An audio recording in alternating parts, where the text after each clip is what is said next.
আজকের গল্প খোলা জানালা। খুব কষ্টের একটি গল্প।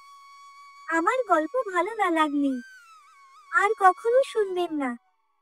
বাসুর ঘরে বসে আমার বর নাইমের সাথে গল্প করছি। নাইম আমার হাত ধরে বসে আছে। আর ঠিক তখন দরজায় কেউ ঠুকঠুক করে শব্দ করলো। নাইম উঠে গিয়ে দরজা খুলে দিতেই ঘরে এসে প্রবেশ করলেন আমার শাশুড়ি। তিনি এসেই আমার গলা থেকে সোনার চেনটা একটানে ছিঁড়ে ফেললেন। তারপর জোর করে হাত থেকে বালা দুটো খুলে নিলেন। বালা খোলার সময় মনে হলো এই বুঝি আমার হাতটা ছিঁড়ে যাচ্ছে। তারপর যে কাণ্ডটা করলেন তা আরো ভয়ঙ্কর। কোন সাধারণ মানুষ কোনোদিন এমন কাজ করতে পারবে না, কিন্তু আমার শাশুড়ি করলেন। তিনি একটানে আমার কান থেকে ঝুমকো দুটো ছিঁড়ে নিলেন, আর নিলেন নাকফুলটাও। সঙ্গে সঙ্গে আমার কানের লতি থেকে আর নাকের মাংস থেকে দরদর করে রক্ত গড়িয়ে পড়তে লাগলো। আর ব্যথায় আচ্ছন্ন হয়ে উঠল সারা শরীর। আমি ভয়ে শিউরে উঠলাম। গা কেমন কাটা দিয়ে উঠল। মুহূর্তে রক্তে আমার শাড়িখানা ভিজে উঠল। আর বিছানায় বিছানো গোলাপি চাদর, সাদা গোলাপ ভিজে লাল টুকটুকে হয়ে উঠল। আমি ভয়ার্ত চোখে আমার শাশুড়ির দিকে তাকালাম। তার ঠোঁটে দুষ্টু হাসি। ও পাশে নাইম কাত হয়ে দাঁড়িয়ে আছে। তার শরীরও কেমন থরথর করে কাঁপছে। আমি এবার অসহায়ের মতো হাউমাউ করে কেঁদেই উঠলাম। আমার শাশুড়ি তখন আমায় ধমকে উঠলেন। ধমকে উঠে বললেন, চুপ, একদম চুপ। গলা বাড়াইলে গলা ছিঁড়া ফেলবাম টান মাইরা। আমি চাপা কান্নার গলায় বললাম, আপনি আমার সাথে এমন করছেন কেন? আমার শাশুড়ি তখন বললেন, প্রতিশোধ নিচ্ছি প্রতিশোধ। তোর বাবা আজহার মাস্টারের সাথে আমার বিয়ে ঠিক ছিল, কিন্তু তোর মা ছলে এসে তাকে নিয়ে পালিয়েছিল। সেই বিয়ে ভাঙার কত কষ্ট ছিল তা আমি কাউরে বুঝাইতে পারবো না। কত অপমান আমার হয়েছিল তাও বুঝাতে পারবো না। আমি দুটো বছর ঘরের ভেতর দমবন্ধ হয়ে পড়েছিলাম। ঘর থেকে বের হতে পারিনি লজ্জায়। আর তখন থেকেই আমি মনে মনে ঠিক করে রেখেছিলাম এর প্রতিশোধ যতদিন আমি না নিতে পারবো ততদিন আমি শান্তিতে ঘুমাবো না। আজ আমার প্রতিশোধ নেওয়া শুরু হলো। শাশুড়ির কথাগুলো শুনে আমার মাথা কেমন ভনভন করে ঘুরতে লাগলো। তিনি কি সব কথা বলছেন? আমার মা তো এমন নন। তিনি কখনোই তো এমন নিকৃষ্ট কাজ করতে পারেন না। কান আর নাকের ব্যথা আমায় পাগল বানিয়ে তুলছে। আমি সহ্য করতে না পেরে আবার কাঁদছি, কিন্তু ভয়ে চুপি চুপি কাঁদছি। নাইম এবার তার মাকে আস্তে করে বলল, আম্মা যাও তো এবার, অনেক হয়েছে তো। একজন মানুষের সাথে কিভাবে আরেকজন মানুষ এমন হিংস্রতা দেখায়? নাইমের কথা শেষ করতে দেরি হলো, কিন্তু তার গালে তার মায়ের হাতের চড় পড়তে দেরি হলো না। আমার শাশুড়ি তার গালে চড় দিয়ে বললেন, লায়েক হয়ে গেছস তুই, লায়েক হয়ে গেছস। গলা টিপে দমটা বাইর কইরা ফেলবো। আজ থাইকা আমার কথার বাইরে যদি কিছু করবি তাইলে জানে মাইরা ফেলাইবো। নাইম ভয়ে থরথর করে কেঁপে উঠল। এবার আমার শাশুড়ি আমার সাথে কথা বললেন। তিনি আমার কাছে এসে বললেন, একটা খেলা দেখাইবো এখন, খেলা দেখবা বউ? আমি শুধু জলভরা চোখে শাশুড়ির দিকে তাকালাম, কিন্তু কথা বললাম না।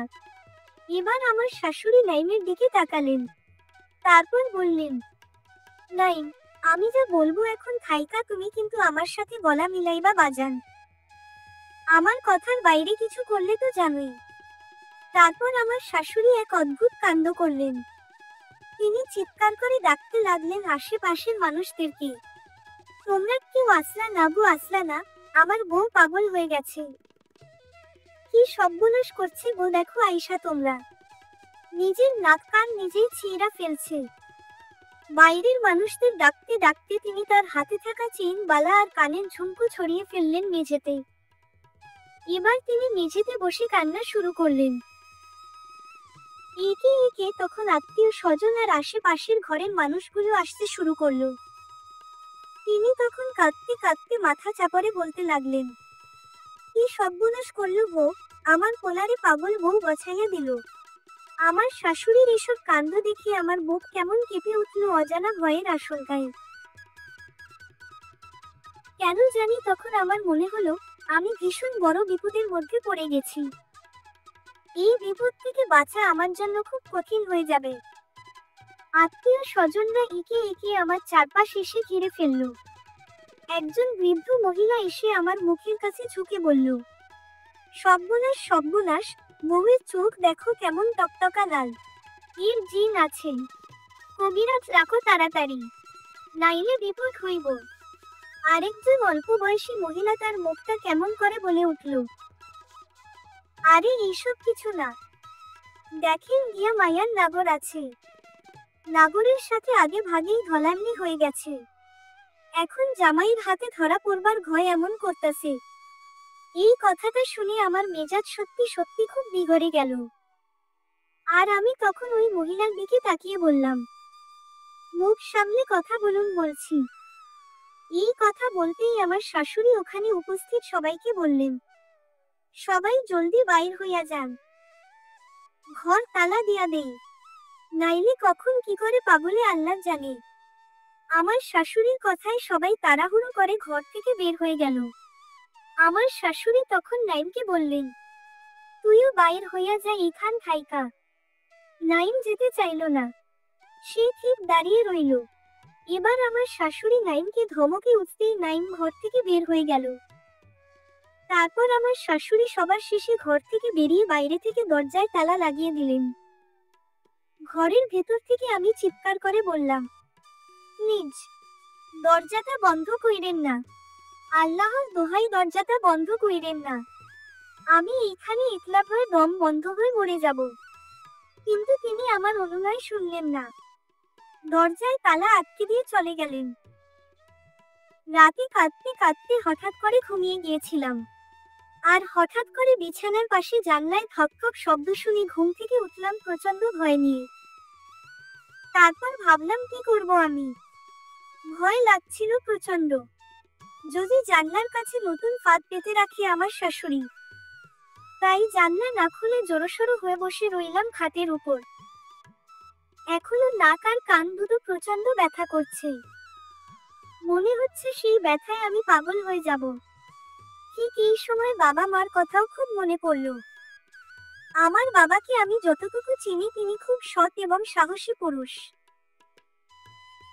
জীবনে কখনো তাকে কোনো কিছু নিয়ে সামান্য অবহেলা করতে দেখিনি কারোর 2 পয়সা মেরে খেতে, কারোর উপর মিথ্যে অভিযোগ চাপিয়ে দিতে দেখিনি।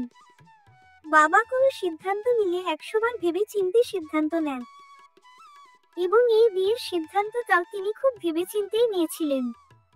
বাবা বলেছিলেন তার ছাত্রীর ছেলের কাছে মেয়ে বিয়ে দিলে এত বাছু বিচারের কি প্রয়োজন। তাছাড়া আমার শাশুড়ি আমার মায়েরও বান্ধবী।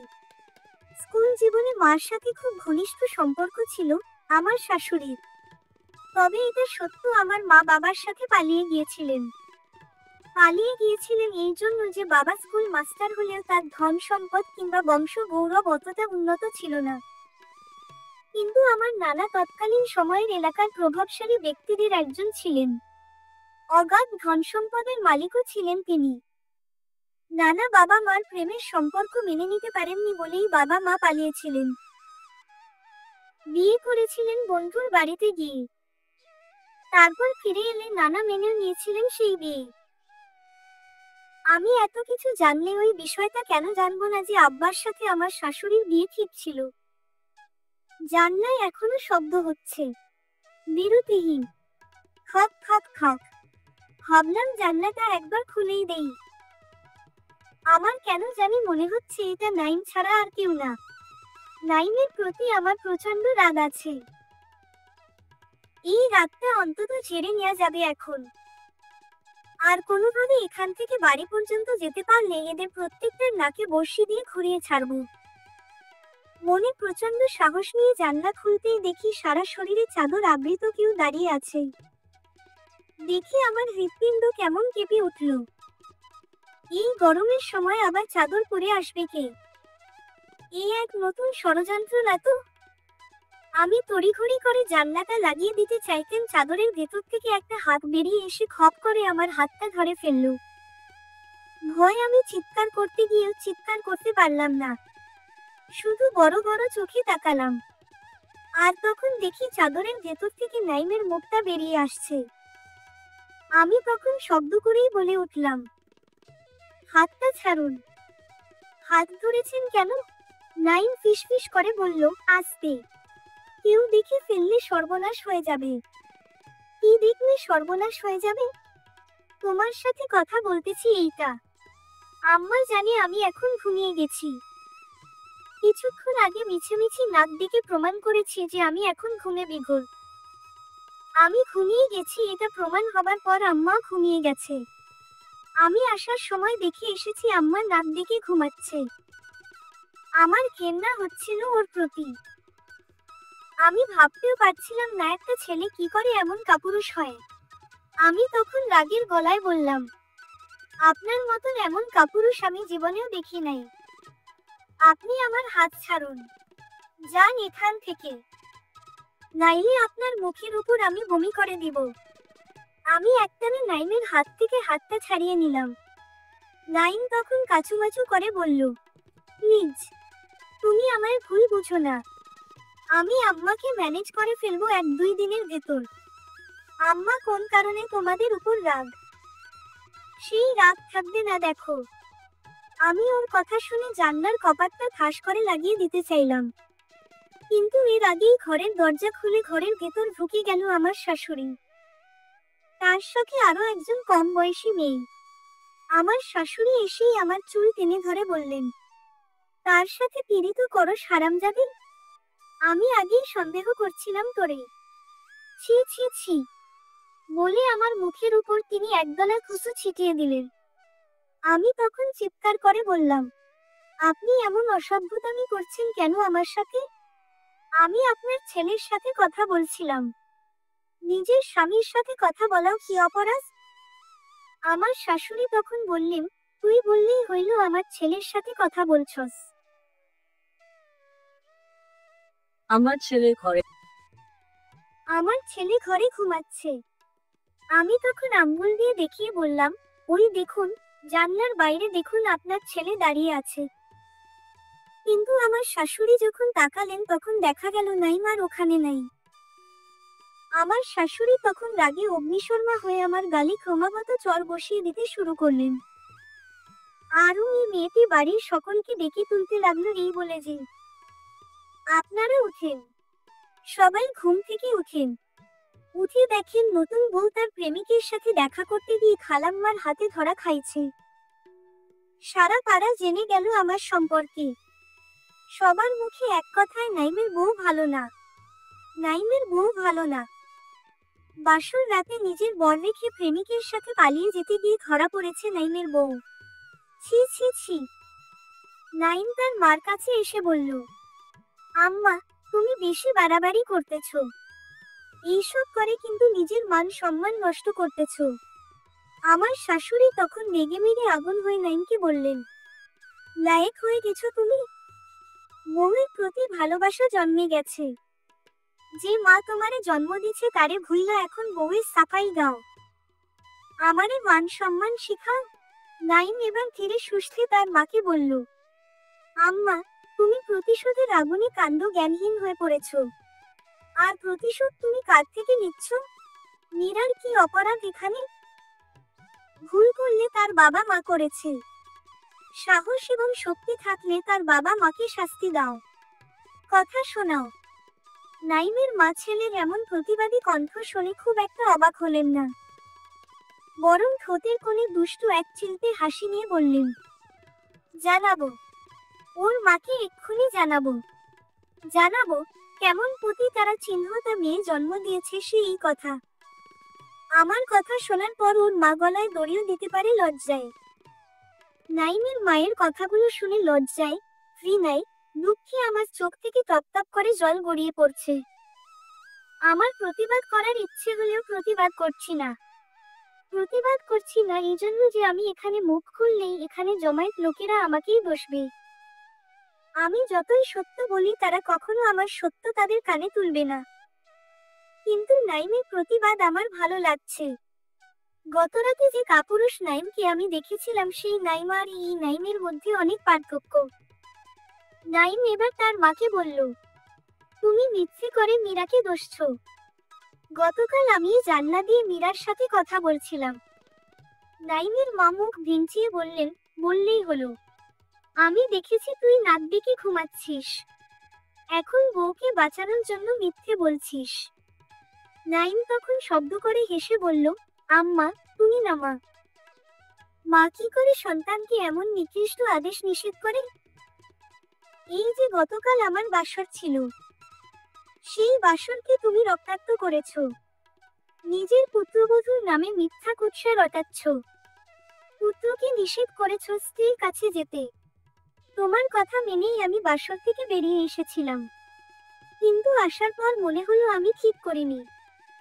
আমি ভুল করছি। বাবা মার সৎ আদেশ মানা যাবে, কিন্তু অসৎ আদেশ মানলে উল্টো পাপ হবে। এটা ভেবেই আমি লুকিয়ে ওর সাথে দেখা করতে গিয়েছিলাম। তুমি কিন্তু তা জানো যে আমি লুকিয়ে মীরার সাথে দেখা করতে গিয়েছি। জানার পরেও তোমার প্রতিশোধের আগুনে ওকে জ্বালানোর উদ্দেশ্যে তুমি মিথ্যে বলছো। তোমার পুত্র এবং পুত্রবধূর উপর মিথ্যে অপবাদ তুলছো। নাইমের মা তখন জর্জর করে কেঁদে ফেললেন। কাঁদতে কাঁদতে তিনি বললেন, দেখেছো গো, তোমরা দেখেছো? এই আমার কপাল। নিজের ছেলে ঘরে বউ এনেই মাকে কিরকম অপমান করছে। সবাই তখন হইচই শুরু করলো। তাদের মূল কথা একটাই, ছেলে বউভক্ত হয়ে গেছে। আর ওই মেয়েটি এসে নাইমের মায়ের গলা জড়িয়ে ধরে আহাজারি শুরু করলো। নাইম তখন তাকে ধমকে দিয়ে বলল, তুই হলি বড় ডাইনি। তুই আমার কানে মন্ত্রণা দিচ্ছিস? মেয়েটি মুখ ঝামটি দিয়ে বলল, আমি কোন দোষে মন্ত্রণা দিতে যাব? তোকে বিয়ে করিনি এই জন্য। আমি তোকে চিনি না, তুই যে কতবার। বিয়ের আগে তুই যখন আমার প্রেমের প্রস্তাব দিয়েছিলি আর আমি যখন না করলাম, তখন তুই এর প্রতিশোধ নিতে কি করেছিলি মনে নাই? আমার বোনের বান্ধবীর সাথে আমার বোনের বান্ধবীর সাথে আমি নোংরা কি করেছি তুই মানুষের কাছে বলে বেড়াসনি? মেয়েটি তখন একেবারে চুপ মেরে গেল। কিন্তু মুখ খুলল মেয়েটির খালা, অর্থাৎ আমার শাশুড়ি। তিনি বললেন, বাজে কথা বন্ধ কর, আর আমার সামনে থেকে এক্ষুনি চলে যা বলছি। নাইম বলল, চলে তো যাবই, কিন্তু এখন না। যাওয়ার আগে আমি মীরার বাবা মাকে ফোন করে এখানে নিয়ে আসব। তারপর তোমার শোধ তুমি ওদের কাছ থেকে নিবে, আর মীরাকে মুক্তি দিবে। নাইমের মা ছেলের অত বড় সাহসিকতা হয়তো মেনে নিতে পারেননি। তাই তিনি নাইমের গালে একটা চড় বসিয়ে বললেন, আমার কথার বাইরে আরেকটা কথা বললে তোর জিহ্বা কেটে ফেলবো বেয়াদব। তুই ফোন করতে পারবি না। ফোন করব আমি। এই কথা বলেই নাইমের মা তার বুকের গোপন জায়গা থেকে মোবাইল ফোন বের করলেন। তারপর বাবার ফোনে কল দিয়ে বললেন, ছি ছি ছি, বিআই সাহেব, আপনার মেয়ে তো আপনার সাথে সাথে আমারও জাতকুল ডুবাইলো। বাবা ও পাশ থেকে অস্থির হয়ে জিজ্ঞেস করলেন, কি হয়েছে বেআই? কি করেছে মীরা? নাইমের মা তার কণ্ঠ নামিয়ে এনে বললেন, বলতেও তো লজ্জা লাগে, কিন্তু না বললেও যে হয় না বেআই। আপনার মেয়ের আরেক ছেলের সাথে সম্পর্ক আছে। গতকাল রাতে আমার ছেলেরে ঘুমে রাইখা আসে তার ওই প্রেমিকের সাথে দেখা করার সময় আমার হাতে নাতে ধরা পড়ছে। নাইমের মায়ের কথা শুনে আমার কান কেমন যেন স্তব্ধ হয়ে এলো। মনে হলো মিথ্যের কোন রাজ্যে এসে আটকে গেছি আমি। বাবাও পাশ থেকে চুপ হয়ে গেছেন কেন জানি। হয়তো বা এমন নোংরা একটা কথা নিজ মেয়ের সম্পর্কে শুনবেন তা তিনি কল্পনাও করেননি। কিন্তু আমার বিশ্বাস বাবা মায়ের কথা বিশ্বাস করবেন না কোন সময়ে। তারা তো আমায় চেনেন। জগতের সব মানুষ মিলে এক হয়ে আমার বৈরিতা করলেও তারা ঠিক আমার মাথার ছায়া হয়ে থাকবেন। তারা আমায় বিশ্বাস করবেন, কারণ তারা জানেন আমি কেমন, কোন প্রকৃতি। বাবার থেকে কোন সাড়া না পেয়ে নাইমের মা এবার বললেন, বিআই সাহেব, আপনি ইচ্ছে করেই আমার সর্বনাশটা করেছেন। আমার নম্র ভদ্র ছেলেটার কাছে আপনার ঘরের নষ্ট জিনিসটা চালিয়ে দিয়েছেন। আমি জানি আপনাকে এসব বলে কোন লাভ নাই, কিন্তু আপনি শুনেও না শোনার পরে থাকবে। বিআই নিজে যখন শিক্ষক ছিলেন তখন তো খুব গলা বড় করে নৈতিক শিক্ষা দিতেন। এখন তো দেখি নিজের ঘরেই অনৈতিকতার কোম্পানি। কথাগুলো একদমই বলে হি হি করে হেসে উঠলেন নাইমের মা।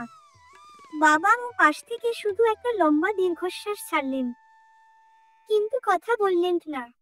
লাইমের মা এবার বললেন, বেআইনের কাছে একটু ফোনটা দেন, দুইটা কথা বলি। বাবা মার কাছে ফোন দিলেন।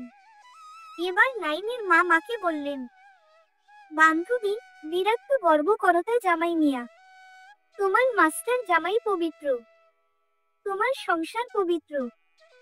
পবিত্র জামাইয়ের সাথে মেলামেশা কইরা তাইলে অপবিত্র সন্তান জন্ম দিলা কেন? মা বোধ হয় বেশ অবাক হয়েছেন। তিনি কথার প্যাচকুচ না বুঝে সরাসরি বললেন, কি হয়েছে মিনা?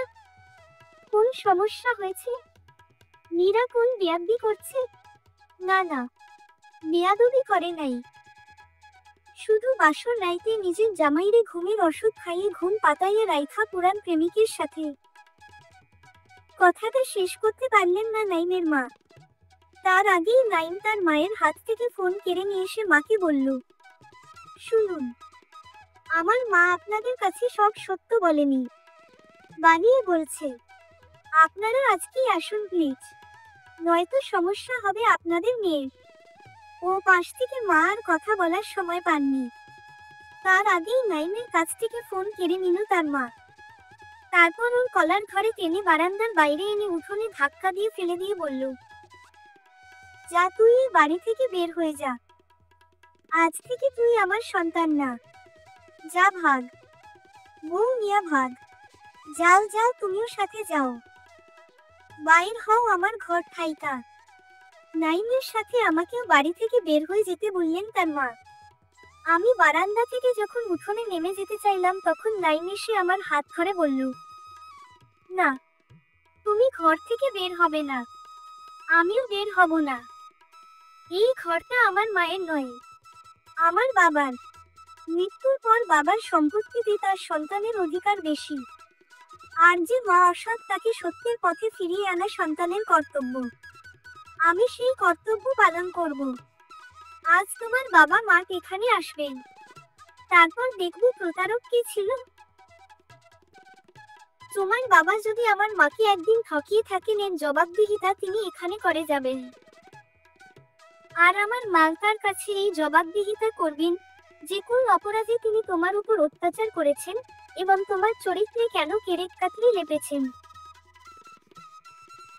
ছেলের মুখ থেকে এমন যৌক্তিকার প্রতিবাদী কথা শুনে নাইমের মা কেমন যেন ঝড়ে নিভে যাওয়া বাতির মতো দপ করে নিজে গেলেন।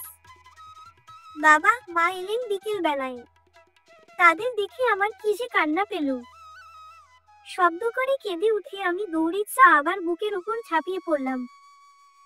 বাবা আমার পিঠে তখন আলতো হাত বুলিয়ে দিয়ে বললেন, তোর চেহারা এমন হয়েছে কেন? চোখ মুখ ফ্যাকাশে হয়ে গেছে কেমন? মা আমার থুতনির নিচে ধরে মুখটা উপরের দিকে তুলে নাক আর কান দেখে আটকে ওঠা গলায় বললেন, নাক কান কাটলো কিভাবে তোর? নাক ফুল কোথায় আর কানের দুল কোথায়? আমি কিছু বলার আগেই নাইমের মা বলে উঠল, তোর মেয়ের যা জেদ। আমি বললাম, কি মা, তুমি নিজের ঘরে স্বামী রেখে অন্য পুরুষের সাথে দেখা করেছো রাতে? ছি ছি ছি। তোর মেয়ে তখন রাগে নিজের গলার চেনো, কানের ফুল, হাতের চুড়ি, নাক ফুল সব টেনে টুনে ছিঁড়ে মেঝেতে ফেলে দিল। এই বানোয়াট কথাগুলো বলে নাইমের মা হাউমাউ করে কেঁদে উঠল। কাঁদতে কাঁদতে বলল, সব আমার কপাল। কত শখ করে বান্ধবী আর নিজের মাধ্যমিক স্কুলের স্যারের মেয়েকে ঘরের বউ করে আনলাম, কিন্তু সেই বউ। কথাগুলো তিনি মিথ্যে কান্নার জন্য শেষ করতে পারলেন না। একটা মানুষ কিভাবে এত মিথ্যে কথা আর মিছে কান্নাকাটি এভাবে করতে পারে তা আমি ভাবতেও পারি না। কিন্তু বাবা মা নাইমের মায়ের কথায় কান দিলেন না। বাবা আমাকে বুকের উপর জড়িয়ে ধরে রেখেই বললেন, নাইম কোথায়? নাইমের মা বললেন, বাজারে গেছে। আপনারা আসবেন শুনে বাজার করতে গেছে। ছেলেটার মন এমনিতেই খারাপ। আপনারা চলে যান এখন দয়া করে। নাইম এসে আপনাদের দেখলে তার মন আরো খারাপ হবে। বাবা বললেন, মন খারাপ হবে কেন? সে নিজেই তো আমাদের খবর দিয়ে এনেছে। বলেছে, আমাদের সাথে আপনার কি নাকি বোঝাপড়া আছে। আমরা সেই বোঝাপড়া করতে এসেছি। নাইমের মা বাবার মুখ থেকে এই কথা শুনে মুখ কেমন কালো করে ফেলল। আর কপাল কুঁচকে এখান থেকে ভেতর ঘরের দিকে চলে গেল। নাইম বাজার থেকে এলো সন্ধ্যাবেলায়। তার হাতে বাজার ভর্তি ব্যাগ। সে এসে আমার হাতে বাজারের ব্যাগ দিয়ে বলল, তুমি রান্না করো, আমি মা বাবার সাথে কথা বলি। আমি তার হাত থেকে ব্যাগ নিয়ে রান্নাঘরে চলে গেলাম। নাইম ততক্ষণে মা বাবার সাথে কুশল বিনিময় করে আশেপাশের বাড়ির লোক আর আত্মীয় স্বজন যারা গতরাত এসে শুনে গিয়েছিল আমার শাশুড়ির কাছে আমি দোষী তাদের ডেকে আনলো। তারপর সকলকে উঠোনে চেয়ার পাতিতে বসতে দিল। এবার বাবা মা আর আমার শাশুড়িকে একপাশে বসিয়ে আমায় ডাকলো। আমি এসে নাইমের পাশে দাঁড়ালাম। নাইম এবার বলল, আমার মায়ের একটা পুরনো জেদ আছে আমার শ্বশুর শাশুড়ির উপর। ছলে বলে এই পুরনো জেদের শিকারী করেছেন তিনি আমার স্ত্রীকে। এর জন্য গতরাতে তিনি মীরার উপর অত্যাচার করেছেন। তার কান আর নাক ছিঁড়ে ফেলেছেন। সে যাই হোক, এবার আমার মা আপনাদের সামনে বলবেন কি এমন শক্ত জেদ ছিল আমার শ্বশুর শাশুড়ির উপর যার জন্য তিনি মীরার সাথে এমন অসভ্যতামি করেছেন। নাইম তার মাকে খুলে বলতে বলল বাবার প্রতি তার কি জেদ। কিন্তু নাইমের মা এখন কথা বলতে পারছেন না, কেমন আমতা আমতা করছেন। নাইম এবার জোর গলায় বলল, বলো না কেন, নাকি আমি বলবো? নাইমের মা এবার কাঁপা কাঁপা গলায় বললেন, নাইম, তুই বাড়াবাড়ি করছিস। মানুষের সামনে নিজের মাকে অপমান করছিস। তোর বউ তোকে জাদু করেছে এর জন্য তুই এমন করছিস। নাইম তখন হো হো করে হেসে উঠল। তারপর হাসি থামিয়ে বলল, আমাকে কেউ জাদু করেনি। আমি সত্যিটা বলছি, সবাই শুনুন। আর বাবা মা আপনারা আরো মনোযোগ দিয়ে শুনুন। আমার মায়ের মাধ্যমিক স্কুলের স্যার ছিলেন আমার শ্বশুর আর আমার শাশুড়ি ছিলেন আমার মায়ের বান্ধবী। স্যারের সাথে নাকি আমার মায়ের বিয়ে ঠিক হয়েছিল। 3 তারিখ পর্যন্ত ধার্য করা ছিল। কিন্তু সেই বিয়ে নাট করে আমার শ্বশুর আমার শাশুড়ি অর্থাৎ আম্মার বান্ধবীকে নিয়ে পালিয়ে যান। তারপর নাইম খানিক সময় চুপ করে রইল। চুপ করে থাকার পর বাবার দিকে তাকিয়ে বলল। তারপর নাইম বলল, আম্মা যা বলল তা কি সত্যি? বাবা বেশ অবাক হলেন। আর নিজের চশমাটা খুলে দুটো চোখের জমা জল মুছলেন পাঞ্জাবির কোণা দিয়ে। তারপর ভেজা গলায় বললেন, কি বলবো বলো বাবা? তোমার মা আমার স্টুডেন্ট ছিল, আমার স্ত্রীর বান্ধবী ছিল। তাকে আমি নিজের বোনের মতো দেখেছি সব সময়। ওদের বাড়িতে যাওয়া আসা ছিল আমার। ওর বাবা অর্থাৎ তোমার নানা আমায় খুব আদর সোহাগ করতেন। এতটুকুই, এর বেশি কিছু আমি জানি না। বাবার পর মা মুখ খুললেন। তিনি বললেন, মিনা, তোকে আমি নিজের বোনের মতো দেখতাম। বোনের মতো দেখতাম বলেই তোর ঘরে আমার মেয়েটা তুলে দিয়েছিলাম। কিন্তু তুই যে এত নীচ তা আমি জানতাম না। আচ্ছা, কেন তুই এইসব মিথ্যে অভিযোগ তুলে আমার মেয়েটার উপর এমন টর্চার করলি? তার চরিত্রে কালিমা লেপলি? নাইমের মা অনেকক্ষণ চুপ করে রইল। নাইম এবার তার মার কাছে গিয়ে বলল, আম্মা, কাকে বিশ্বাস করব, তোমাকে না ওনাদের দুজনকে? না মানে তুমি তো আমার চোখের সামনেই বারবার মিথ্যে বলেছ। গতকাল থেকে মীরার উপরই শুধু 101টা মিথ্যা অভিযোগ তুলেছ। নাইমের মা হঠাৎ হাউমাউ করে কেঁদে উঠলেন। কাঁদতে কাঁদতে তিনি বললেন, সবাই শুনুন, আমিই অপরাধী। আমি মীরার উপর মিথ্যা অভিযোগ তুলেছি। মিথ্যা অভিযোগ তুলেছি এই জন্য যে আমি তার বাবার কাছ থেকে ভালোবাসা পাইনি। আমি তার বাবাকে মনে মনে পছন্দ করতাম। বলতেও চেয়েছিলাম সেই কথা তার বাবার কাছে। কিন্তু বলার আগেই দেখি মীরার মায়ের সাথে তার সম্পর্ক হয়ে গেছে। তখন মনে মনে খুব আঘাত পাই আমি। তারপরও আশায় ছিলাম যদি ওনার সাথে আমার বিয়েটা হয়ে যায়। কিন্তু আমার ভাগ্য ভালো না। বিয়ের আলাপ দেওয়ার আগেই মীরার মায়ের সাথে তিনি পালালেন। সবাই খানিক সময়ের জন্য থেমে গিয়েছিল নাইমের মার মুখ থেকে কথাটি শুনি। নাইম এবার তার মাকে বলল, ছি মা ছি, তুমি এত নিচু। এখানে তো আমি মীরা কিংবা তার বাবা মা কারোর দোষ খুঁজে পাইনি। সব দোষ তো তোমার। তুমি সাহস করে বলতে পারোনি। এই দোষ তো আর মীরার বাবার না, এই দোষ তোমার। এই একটা সামান্য বিষয় মনে রেখে তুমি মীরার উপর প্রতিশোধ নিয়েছো। ছি মা ছি। নাইমের মা তখন কাঁদতে কাঁদতে সবার উদ্দেশ্যে বললেন, সবাই শুনুন, আমি অপরাধী। বড় অপরাধ করে ফেলেছি আমি। তাই আমি লজ্জিত। আপনারা কেউ এমন নিকৃষ্ট কাজ করবেন না। তারপর তিনি বাবা মার কাছে এসেও মাফ চাইলেন। আমার হাত ধরে বললেন, মারে, বড় অপরাধ করে ফেলেছি আমি।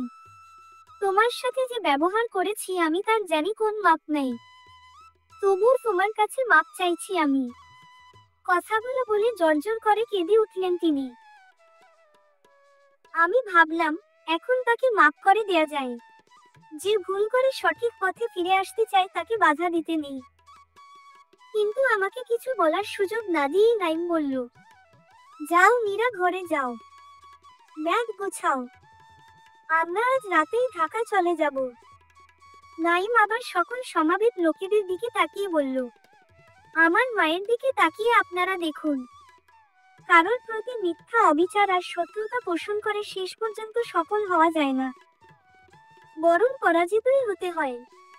সবাই এক কণ্ঠ হয়ে তখন বলল, ঠিক বলেছ, তুমি ঠিকই বলেছ।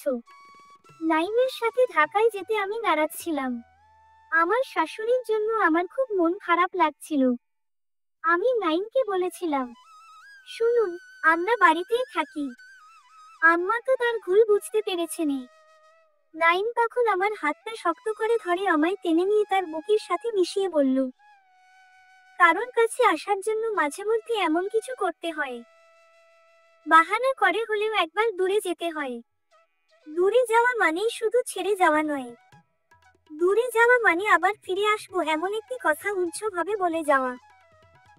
নাইমের মুখ থেকে এমন একটি কথা শোনার পর আমার মনে হলো জীবনটা এতটাও খারাপ নয়। মানুষের সুখ দুঃখ নিয়েই তো জীবন। নাইম আমার সুখ। যেই সুখ সেদিন আমার খোলা জানালা দিয়ে ঘরে এসেছিল সেই শোক আবার খোলা জানালা দিয়েই টুপ করে মিলিয়ে গেল। তারপর এলো ঘর ভর্তি সুখ। এটাই জীবন, মানুষের জীবন, জীবনের একটি অংশের গল্প। দর্শক, গল্পটা এখানে সমাপ্ত করে দিলাম।